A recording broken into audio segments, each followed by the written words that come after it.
Once upon a time, many people in Mexico were unhappy because they were very poor and were neglected by the government. Some of them were the indigenous, who were divided into different groups with their own languages, clothes, and customs. Most of the Mayan descendants were in the south of the country, in the state of Chiapas. They were the worst off in Mexican society. Mostly peasants, they couldn't get any land of their own, so many went into the jungle and settled there.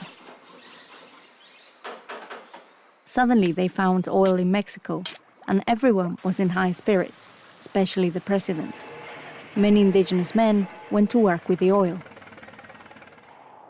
After the president had started many projects with foreign loans, the price of oil went right down and the country plummeted into debt.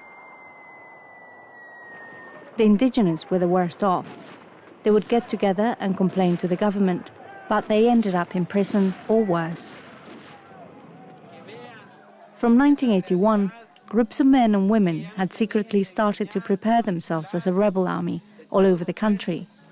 In Chiapas, many indigenous from the mountains and the jungle joined to fight against the government.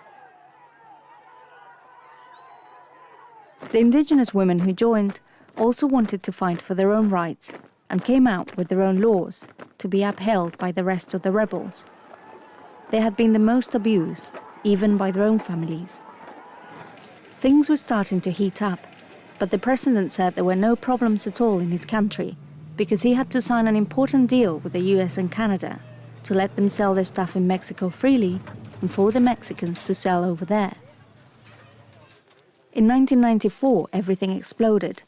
The indigenous rebels from Chiapas couldn't take it any longer. They went out with rifles and covered their faces.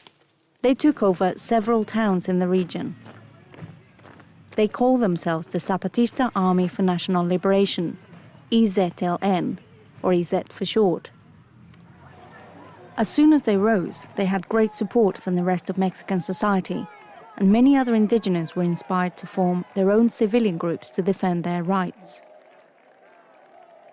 The government would not accept the demands of the Zapatistas, so they set up their own communities with their own authorities, schools and clinics, where they live to this day.